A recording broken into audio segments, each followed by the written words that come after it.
Good afternoon, everyone, and welcome to today's high-level discussion about greening rooftops in Waverley. My name's Suzanne Dunford, and I'm the Manager of Sustainability and Resilience here at Waverley Council, and I'm delighted that so many of you have expressed an interest and chosen to join us today.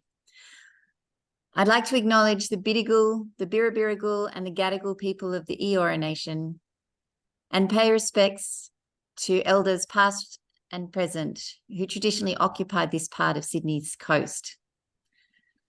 And I'd also like to acknowledge any First Nations people joining us online today. And just as an aside, I'm voting yes on the 14th of October to recognise the oldest continuing living culture in our world, in our nation's constitution. So today, we've got local government practitioners, architects, landscape architects, and some residents joining in to break some myths and learn more about greening roofs in our LGA. We'll have time for questions starting around 1:10 p.m, so pop them in the chat and your comments too, and we'll share the slides and recording after the webinar. So why is Waverley hosting this event?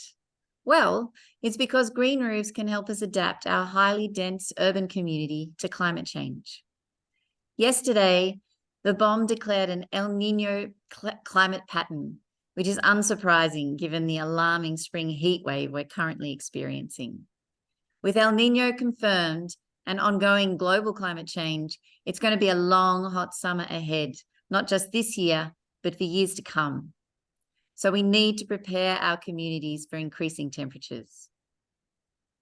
Green roofs are known as nature-based solutions to the climate and biodiversity emergency, and they support communities and ecosystems' resilience to climate change. And as designers, council practitioners, and place managers, we can collectively help reduce and minimise the worst impacts of urban heat going forward and capture the benefits like cleaner air and waterways. While green roof benefits can be realised through an individual dwelling or property, the more green roofs in one area, the more collective benefits will accrue for local neighbourhoods and community. And today's webinar supports the goals in Waverley's draft greening and cooling strategy, which aims to increase green cover in our LGA to 35% by 2032. Because there are finite opportunities to increase green cover at ground level, we think it's time now to grow up. I'd like to introduce today's presenter, Alex Jajuris from Studio Jajuris, who will be giving the bulk of the presentation today. Alex specialises in landscape architecture and living infrastructure. He's a registered landscape architect with 15 years of industry and academic experience. He currently teaches at UNSW and actively contributes to the field through articles, presentations, design journals, and exhibitions. And he serves on committees like the Australian Institute for Landscape Architects and Waverley Council's Public Art Advisory Panel. Thanks, Alex. Yeah, thanks, Suze. That was a lovely introduction. I'm excited to be talking to you all today. And it looks like we've got a really great turnout for all of you, and particularly for all of you who are needing to accrue those vital CPD points. This is registered talk with the AIA and AILA, and we'll give you a 1 CPD point for attendance. So let's get started. So today we're going to be briefly outlining the types and benefits of adopting green roofs within Waverley, doing a little myth-busting exercise around preconceptions within the market, and then we will look at the case study of the Sky Park project undertaken with Waverley Council and supported by the Department of Planning, greening our cities. I understand Suze will then talk through pathways and DA process, which will then conclude with a short Q&A. So generally, there are 3 types of green roof typologies. You've got extensive green roofs that feature shallow soil and low maintenance, semi-intensive, which are green roofs featuring deeper soil and can support a wider variety of plants. And then intensive green roofs, which feature deeper soil again, and can feature trees and large plants, but require significant maintenance, much like a park or a garden. They all follow generally the same profile in terms of substrates, with the growing medium varying in depth, and thus the types of plants that can be grown. So on the top right here, you can see a green roof in Chicago, which has sedums and sedges, a semi-intensive one in the middle, which has grasses, and an intensive green roof with hardscape elements such as pathways and build-ups for trees. Here, there's this beautiful dragon tree. So the benefits of green roofs are vast. However, looking at them through three varying lenses, we can see they pretty evenly stack up, whether it be the mental mental health gains that we now widely accepted from time spent looking at plants and biophilic design, to the proven economic gains through thermal efficiency and reduced energy costs of buildings. Despite green roofs being proven to provide all these amazing benefits, there's still many myths in the industry, and that kind of leads to the preclusion of them being incorporated in projects. So with this in mind, I thought it would be a bit of fun to replicate the hit early TV series in the 2000s era, Mythbusters, and look at some common statements that I've heard over the years. So the first one is green roofs are expensive, and I hear this a lot. Claiming that green roofs are costly is like claiming roofs in general are expensive. It ultimately hinges on their intended use and budget, and there are cost-effective options available. What we know, the research indicates, is that a green roof in a humid subtropical climate like Waverley typically has a payback period of around 5 to 7 years and has an average lifespan of approximately 40 years. When you compare this to the longevity data of, say, a traditional material like ColourBond or sheet roof, it's evident that green roofs more than double the lifespan, making them a more economical choice in the long term compared to conventional roofing solutions. Myth 2, green roofs are heavy and can exceed the building's allowed structural load. The load-bearing capacity is already considered in the construction of new roofs. Numerous buildings are planned with roofs capable of supporting up to 200 kilograms meters square as standard. Extensive green roofs can be remarkably lightweight, it's important to note as well. Our coastal garden, which I will talk through later, had a saturated weight of only 100 kilos per meter squared. Designing with lightweight soil profiles such as fly ash and perlite is a strategic approach to engineering. These materials enable the creation of structures that can efficiently support green roofs while minimizing overall weight.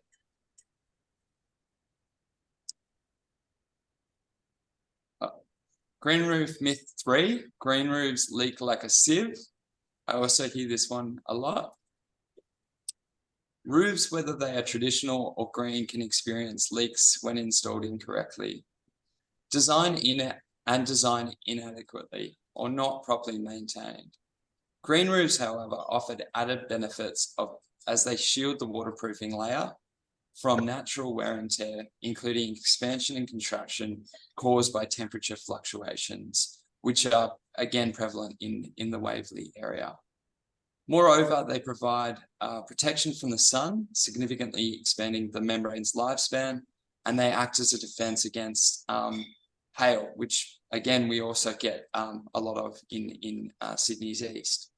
When installed correctly, green roofs result in reduced leakage compared to traditional green roofs. I personally advocate for the installation of a leak detection system, particularly on retrofits. Roofs can have pre-existing leaks that become apparent or more apparent with the installation of a green roof, and adopting this can pinpoint where that is. Myth number 4, you have to choose between a green roof or solar panel. This is simply not true. Biosolar, as it has become to be known, features both solar and green roof. And interestingly, actually, what we know is that there's a symbiotic relationship between both of these. The green roof helps maintain the lower the panel temperatures, thereby enhancing solar PV efficiency. Additionally, the shading provided by the solar panels fosters a broader biodiversity range of plants that can grow. Some products on the market use the green roof as ballast, meaning no penetrations into the roof itself, which is obviously a great feature. So prior to handing back over to Suze and concluding with a short Q&A, I hope to share a project that's kind of close to my heart. It's a case study of a pilot project undertaken as part of the Greening Our Cities Innovation Grant. So in 2019, Waverley Council were awarded an innovation grant to test, innovate, and measure through a number of demonstration sites the value of urban greening on top of built structures. So there were originally there were actually 3 sites, and then there became 4. Although initially we looked at council buildings to implement the project, we quickly realized there was more opportunities to implement this on underused rooftops, car parks, and walkways on private land. Today, I will present 2 pilot sites. The first one here, the Coastal Garden on level 6 of Westfield Bondi Junction, and the Cool Classroom located on top of the Square House building at the UNSW campus. Taking a step back before we do jump into the technical considerations of those projects, we undertook a literature review of green roof retrofits within Australia more broadly. And interestingly, looking at the building stock renewal year on year, it's actually less than 2%, which means that the kind of I guess your Fraser's property, One Central Park developments, these kind of big, great buildings, they're really only happening within this less than 2%. At this rate, we calculated greening every new building built in Australia would take over 2 lifetimes to achieve kind of this overall greening. So that kind of highlighted the importance of this project in terms of retrofitting in the context of the building industry. So choosing our sites was a combination of considerations around urban heat as a driver. We wanted obviously to test in hostile conditions that this green infrastructure could play a role in cooling. Secondly, and just as important, was the sheer availability of the site. Remembering not everyone is receptive when you say, hey, can we innovate and test on your private rooftop? Might not know what kind of outcomes we're going to get.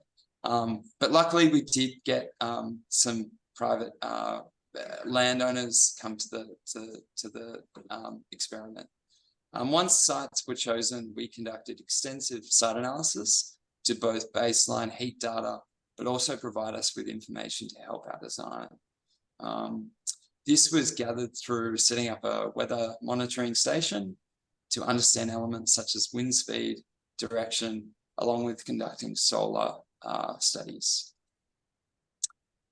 As mentioned, the Coastal Garden, as pictured here, was a green roof retrofit of an existing walkway on level 6 of Bondi Junction's Westfield.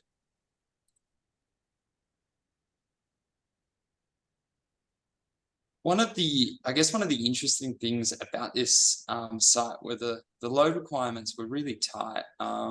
Westfield's engineers would not sign off on anything more than 100 millimetre of growing medium, which is actually kind of testing the boundaries of depth and what can grow. As plant performance in these hostile areas, as I mentioned, is fundamental to their success, we monitor plant success rates and aim to provide, we really aim to provide these after today's talk. As the walkway, in terms of social benefits, as the walkway was flanked by glass, we imagined an opportunity for the public to learn and engage with the plants on either side. Kind of similar in the vein of a botanic gardens or an aquarium where the wayfinding information frames the experience. We designed a graphic to highlight the cultural, environmental, economic benefits of urban greening. And here you can see that kind of in practice. We've got some engaged visitors having a peek through at the plants. Our second pilot site, the UNSW Cool Classroom, as it has come to be known, was located on the Kensington campus, a location that once housed a plant community known as the Eastern Suburbs Banksia Scrub, or ESBS. As there is less than 3% of that plant community present today in existence, we wanted to use the site to showcase some of these species. Load requirements were also tight, although as this was the 1960s, if you're familiar with the Square House, it's a 1960s brutalist building. It was approved for a higher structural load than the Coastal Garden. ESBS benefits from sandy soil with mounding, typically. We wanted to replicate this formation, so we prepared a mounding plan to help the structural engineers understand loading, and you can see that captured in this diagram and the mounding on side. The planting was then informed, as you can see, by this ESBS narrative and the structural mounding requirements. Certain species were best installed as tube stock due to the limited depth in areas.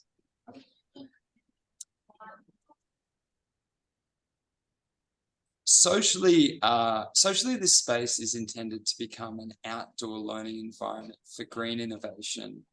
Despite being at the end of the grant funding, and the grant was sort of drying up, so to speak, we were trying to really stretch it at this point. I guess the intention is that this will become a kind of learning and testbed for green innovation. And it's my understanding that UNSW is set to undertake provisions of classroom amenity in this space in the near future. And you can see us on site talking to Randwick Council about this initiative. I will now hand it over to Suze to talk about pathways and DA process.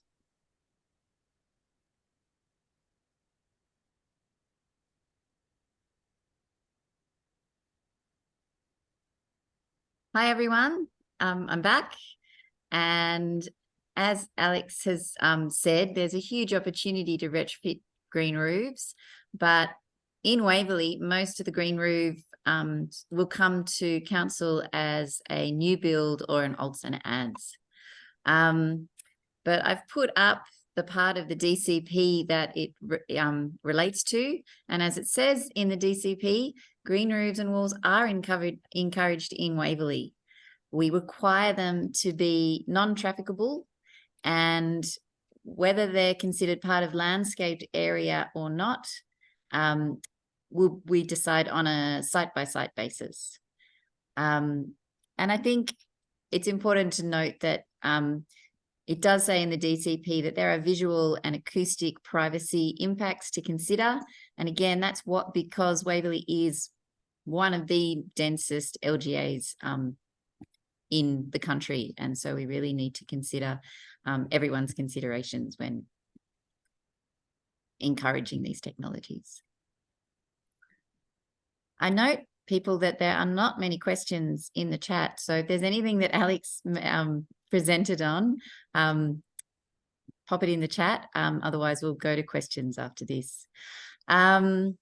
So we have a Waverley Development Application Guidance document, and I've put the URL there on the screen. And what we recommend, or what we ask for, if you are going to apply for a green roof in Waverley, is that you provide a green roof design statement. And that will ensure that the person assessing your application has access to all the information and the considerations that Alex has already outlined in his presentation. The anticipated load of the green roof is a key consideration, and we need to see a certification of that by a structural engineer. So we need to see the structural certification. We also need to ensure that the green roof has been assessed as part of a waterproofing certification. Again, we need to bust these myths, but we also need to ensure we have high quality green roofs going forward. We also ask for a cross-sectional diagram that details all the components of the green roof, and we need to see the location of existing and proposed structures. The drainage, irrigation, waterproofing and overflow provisions are also clearly extremely important, so we ask to see that on the design statement. And any earthworks or mounding or retaining walls also need to be included. The proposed growing medium and the soil types and depths are also obviously key consideration, need to be presented in your design statement, and the location, species and numbers of plants. We need to know if there are safety features up there and maintenance hooks, for example. We need to know which bits are accessible and not accessible, how it's been attached or fastened. Oh, sorry, if that's a green wall. And also we want to see the maintenance plan, because we don't want people putting up green roofs and then just forgetting about them. They do need maintenance and a lot of care and regular care, especially in a harsh coastal environment, which is getting harsher. When we do get green roofs approved, they have some of the following conditions occasionally. Often we ask that the plants that are selected are suitable and compatible with the local environmental conditions. And that usually means including Indigenous or local plants native to Waverley. As you saw from Alex's example, our coastal garden used local endemic plants and they performed really well in quite low substrate. So that's not just that, there's good reasons why we ask for that. We also specify the minimum depth of 300 mils and use of lightweight soil mixes that are porous, able to drain freely and are suitable for the plant species. Again, as Alex outlined, that's because we need to ensure that these are going to survive and that the load and structure will survive. And also, as mentioned, the green roof has to be designed as a non-trafficable area. And it must be irrigated without requiring frequent maintenance access. And access to the roof is for servicing purposes only. Next slide, thanks, Alex. Now, if you have any questions when you're going through our DCP, feel free to call the duty planner. There may be an occasion when you don't, your idea for a green roof doesn't trigger a DA. And if that's the case, then we've compiled 4 key steps. Oh, I think the line has fallen off. So the first key step, 4 key steps that we'd want you to follow if you are not going through a development assessment pathway. The first one is site analysis. As Alex also mentioned, you need to consider the site and be really familiar with it. You need to consider its microclimate, access, heritage, water, and what biodiversity it's supporting. And in Waverley, whether it's in one of our biodiversity corridors. The second step is to plan and design with qualified professionals. And I think this is a key recommendation, that if you are thinking about doing a green roof, even if it's not through a DA pathway, we recommend working with qualified professionals. They'll help you to identify what your design objectives are, but also provide those key elements such as identifying structural loads, waterproofing, key materials, species selection, irrigation and drainage, and also consider any fire, safety, access or maintenance needs. The third step is obviously the construction. Again, go with qualified professionals. We want to make sure that they can ensure the structural certification, waterproofing certification. Want to make sure you've got a strong establishment period. With the UNSW site that we did, it was right in the middle of summer, just a bit hotter than it is now. And we were able to work with Phytogreen, our contractor, and UNSW to make sure the establishment period was a little bit longer, just to ensure that at that time of the year, those plants survived. And also get your safety certification in the construction phase. And then the fourth stage and the ongoing stage, as mentioned, is the maintenance stage. Plan your maintenance, plan when your inspections will be, and make sure that you're considering those ongoing tasks as needed. So now it's time for questions, and I can't see any questions in the chat. That might be because of my access rights, Alex, but can you see any in there? I can see two. Oh, okay. So we've got Casey Bled has asked, can you talk a little bit more about the sensing membrane, how it works and where you source it? Thanks, Casey. Yeah, so I guess there's two that's an evolving space. Up until recently, it's been a case of using two kind of metal prongs that go into the substrate, and it actually sends a kind of sensor, electronic sensor across the whole roof. They use it for actually non-green roofs as well to check where that electronic field is broken.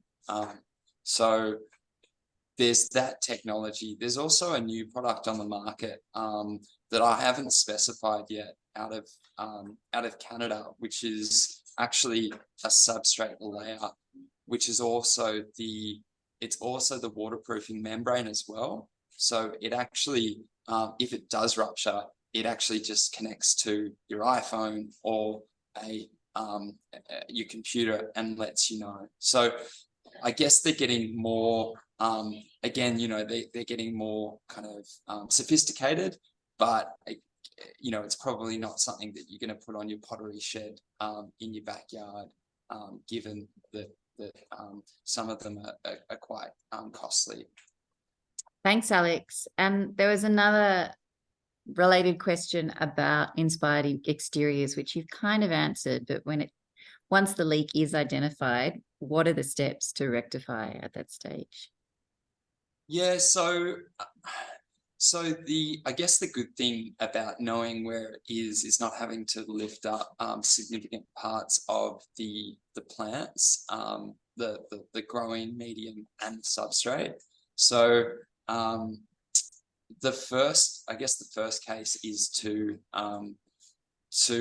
understand that there's a leak within the membrane of your green roof. But if you've detected it getting into the room below, then there's also a leak in your roof as well. So it's twofold. So I would say try and pinpoint the location of the the hole in the conventional roof upon which the green roof membrane sits on, and then figure out where the hole in or the leak is within your green roof membrane. Thanks, Alex. There's a question here from Amy Croucher. Hi, Amy. Thanks for joining. And you've asked whether solar can be combined with a green roof. So I think you might have come a bit late to the meeting, because that was one of the myths that we busted. And there's an excellent example of biosolar roofs down in the city of Sydney. So I don't know, Alex, if you wanted to comment again on combining a green roof with solar and why it's such a good idea. Yeah, Yeah, thanks, Amy. I think I'll actually maybe I'll go back to that slide. I guess the interesting thing about biosolar is that, as Sue says, they can be combined, but there's a symbiosis of the green roof performs better in terms of biodiversity, what can grow, the flora and fauna it can support, but also the solar efficiency of the PV has an uptick as well. I personally really like this idea of using the ballast of the green roof to actually hold the solar panels down, so there's no penetration required into the roof, which is, again, if you're risk adverse around waterproofing, you don't want penetrations into your roof, this is a really seductive kind of product or solution to putting solar and PV on your roof. Thanks, Alex, for the recap, and apologies from Amy. I'm just going to go back to a question that came in from James McNamara from City of Sydney about why in the Waverley DCP it's only non-trafficable roofs. At this stage, that's what our DCP asks for. I do have a colleague online who might be able to provide a bit more information around the reasoning for that, but it is really about the noise issue and the privacy issues that we have in this dense environment. But I do agree with you, James. I think encouraging large building roof spaces, especially in the public realm, to be greening is something that I would like to see in future. At the moment, our DCP is asking for non-trafficable. And I'll jump in there, Suzanne. My name's Sam McGuinness. I work in the Planning Directorate. So, James, a lot of the reason for that is about view sight lines in the Bondi Beach and Dover Heights area, that as soon as you put a trafficable roof on generally a standalone or a small apartment, you have a lift overrun and you have fencing around that. So it exceeds the height requirements. That said, Waverley Council actively supports roof terraces where that is not an issue. So in our Bondi Junction Centre, the majority of new, large, tall apartments have roof terraces with surrounding either green roofs or gardens on the roof. And that's a key requirement for many apartments as part of the ADGs, the Apartment Design Guidelines, to meet design excellence.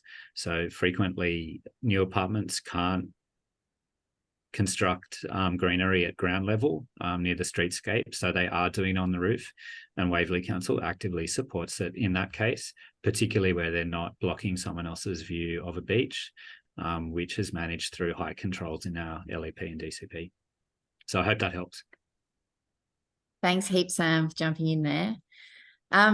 There's a good question here from Marion, I think for you, Alex. Do you usually slightly mound the planting beds to facilitate better drainage? Is that something you always do, or? I guess the mounding is more for the provision of soil to include plants with a larger root zone or rhizome zone. You've got to remember that I guess a green roof drains just the same way as a conventional roof. So it drains to the bottom and then drains to the usually to the gutters or a down pipe. So the mounding, although it kind of it helps plants grow, it still is going to drain just as effectively. It might actually capture it might actually capture more capture more stormwater. So there might be a slight kind of reduction in runoff. Thanks, Alex. I've got a related question, well, kind of, which is about Cassie again, and she's been to the Westfield Coastal Garden, and she's asking about the deep-rooted grasses. Are they a threat to typical membranes? And are there any plants that you would suggest definitely not using? Yeah, it's a good question. I find I mean, I wouldn't plant anything in terms of figs that are really water hungry that will potentially they're not going to penetrate a 5 mil waterproof pond liner, but they may creep or trail towards a downpipe and then cause a bit of damage. So yeah, I do think something contained grasses, obviously, as you say, they have quite deep rooted grass root structures, but they're not going to trail, and that I think is the big consideration with green roofs. Thanks, Alex. There's another question here from Marie, who wants to know who's best qualified to maintain green roofs for the safety considerations, and what cost are we talking?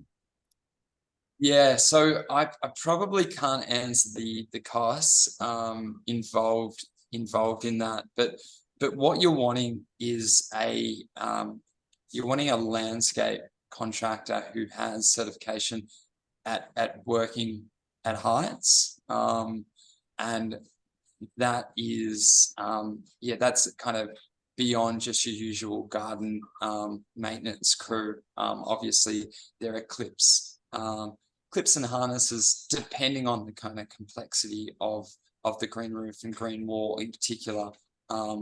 But yeah, the working at height certification is something you should be looking for. Thanks, Alex. There's a good question here from Lisa, which we've discussed a bit internally, that if you don't need a DA for a green roof, can they be completed as exempt development? I'll get both you, Alex and Sam, to make a comment on this one. I'll start, Alex. Yeah. Not an expert in exempt and complying development, so before you proceed, get advice from your PCA to do this. The key things are the height, distances from the area.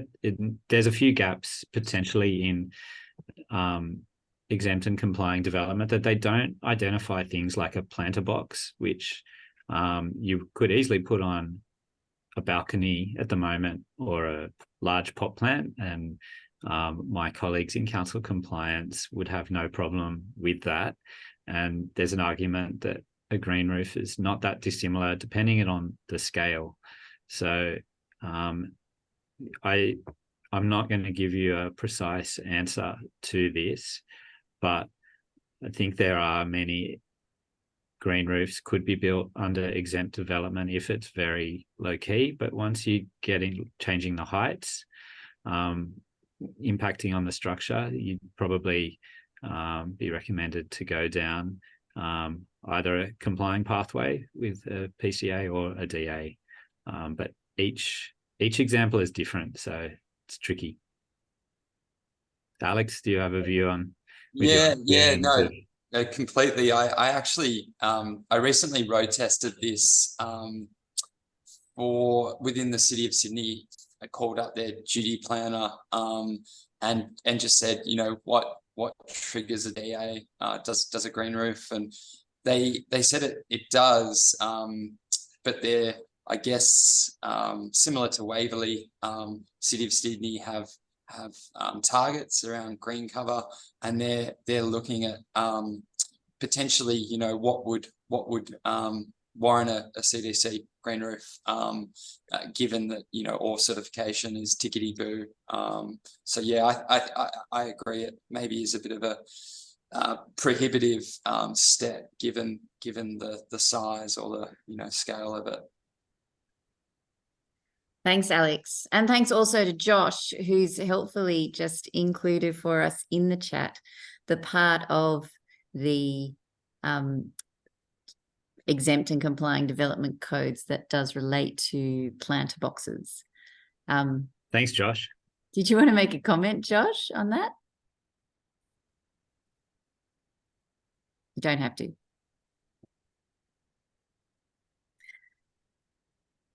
All right, Josh. I think, can you unmute yourself, or maybe Alex might have to do that for Yeah. you. Yeah. Josh is take it away, Josh.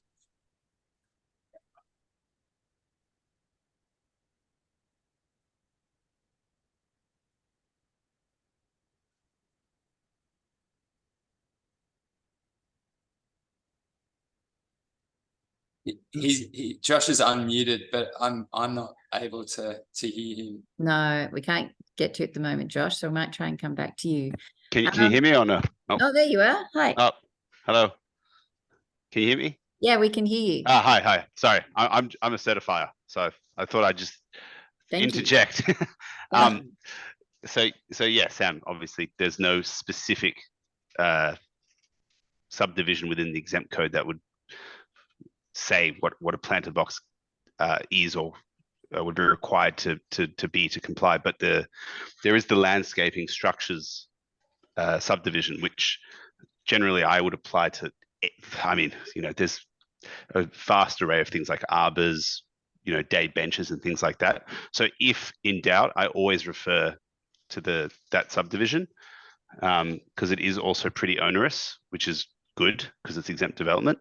And it's got restrictions on height, width, setbacks and that sort of stuff. So if it was like a permanent planter box, that's the subdivision that I would apply to it. But yeah, anyway. And thanks, Josh, for that. I think that's really helpful. And I'm not a planner. Get your advice from someone like Josh. But I'm looking at it at the moment. The development standards are pretty broad. So if you are doing a 200 millimeter small green roof on an existing within the height restriction of a building, it looks like it's exempt in that situation. But always get good advice. Thanks, Josh. All good. Thanks, Josh, and thanks, Nice. Sam. There's another question here from Marie, I think for you, Alex. What are the differences and pros and cons of flat versus sloping green roofs? I guess the typically a sloping roof is going to be tiled. The pinning on that, or the load, the structural load, how it's kind of, I guess, moving down. There's considerations around the depth that you can put on a slope roof. Typically, you're not able to put a green roof on anything that is more than 30% grade. I think there are some really interesting kind of interlocking systems that can be kind of geo-web systems. The Drying Green, which is a new project down here in the city of Sydney in Waterloo, kind of uses berms in that way. I guess there's less rainwater capture on a roof that has like a 30% slope, and there's a lot less of the ability to put in things like wicking beds, which are kind of sometimes referred to as blue roofs, where you actually have the ability to have a little bit of water reservoir over the hotter parts. You hear horror stories of irrigation, the cleaner turning off the irrigation when they go home, and then you will get like 2 or 3 days of dry weather, and then there's I don't know, $50,000, $100,000 worth of plants that can be up for replacement. So I'd say probably the advantage of the flat roof is about capturing a more sophisticated substrate, really. Thanks, Alex. I guess always very site specific. A kind of related question about substrate, I guess, is from Marion. Would you advise to apply mulch or rather just dense planting in the growth media? How does mulch interact with green roofs? Yeah, so mulch, I guess mulch, like any kind of landscape, whether it's on grade or above, keeps moisture in the substrate. But obviously where you're using, say, timber mulch, which has a kind of, it's an organic material. It breaks down. It provides certain phosphorus for the plants in, say, a landscape specification for a park or a garden. What we're trying to do with green roofs is actually create an anaerobic environment where I guess there can't be any bacteria growing, or we want it to be a really sort of pH stable environment.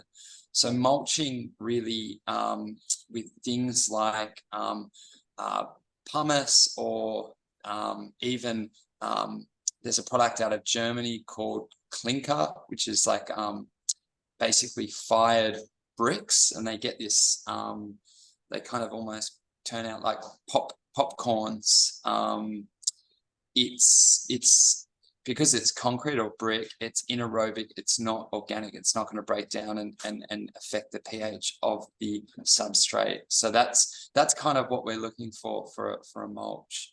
Acts the same, but it's kind of a completely different product to normal landscape projects. Thanks so much, Alex. I know there's still quite a few of you online. Has anyone got any final questions that you've always wanted to ask? If not, I think we'll just go to the next slide, which is our wrap-up slide. As I mentioned, we'll be sending out these slides and also a recording of the webinar to those people who registered. So thank you again for your interest and attendance today. I've put a few useful links and resources, which we might just quickly reformat before we send out.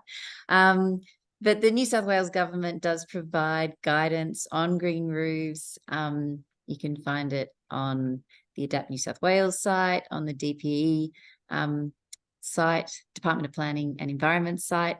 The Your Home suite of information, which is excellent and is from the federal government, also provides guidance. RICS have put out some guidance. There's a few more information on the Sky Parks if you want to learn more about that. I put a little bit of international inspiration there as well. And if you wanted to have your say on Waverley's draft greening and cooling strategy, which is currently out for consultation, that draft is there too. Fiona, I'm terribly sorry I didn't see your question before. Alex, before we go, can you talk about the plants that were successful in the Sky Parks project? Yeah, sure. And plants that are successful in general around green roofs. I might just go to this slide here. We looked at I guess a few different determinants on performance. So we wanted to compare like for like, and the Coastal Garden, which is the one I spoke about on level 6 of Westfield. So that had a substrate of 90 mil. Some, I guess, because as is the case with nurseries, they'll have some as tube stock. Some plants might be in 200 mil pots. The ones that seemed to perform the best were actually across all the projects were the ones that were kind of smaller in size on install. The ones that we found performed the best were the grasses. So things like Dianella, kangaroo grass, Lomandra, Ficinia nodosa, ones that are, I guess, naturally grow in. As a sort of litmus test, it was like looking at things that grow in I guess medium strips on highways that are susceptible to no irrigation, trucks going past at 100 kilometers an hour. So that gives you a kind of good test of what's going to grow in these hostile environments. Also, as Sue's mentioned before, what grew there before, although we're creating a completely different substrate in terms of soils, obviously the coastal outcrops of of Bondi are susceptible to high wind, salt spray. So things like Carpobrodus, pigface did really well as well. But I'll share this. I'll share the full matrix. Hope to share the full matrix of plant species across all 4 sites with you, with the attendees after the meeting. That'd be great, Alex. Thank you. And Phil, I think that's an excellent comment. Be great to see green roofs on council properties, as well as on commercial properties, as well as on residential properties. I'd like to see them everywhere. Is there an action plan to achieve it? Not really, but our urban greening and cooling strategy does have encouraging green roofs and walls in Waverley as an action. So if you want to make another comment about that, or I can take that one on and include it in the consultation report. But I just wanted to thank again everybody for tuning in today, especially thank you to Alex for preparing and providing his expertise on this exciting and necessary and emerging area of adapting our local communities to climate change. Lots of thank yous and thumbs up. So thanks again, everybody. Stay hydrated, have a good day, and we'll see you next time. Thank you. Thanks, everyone.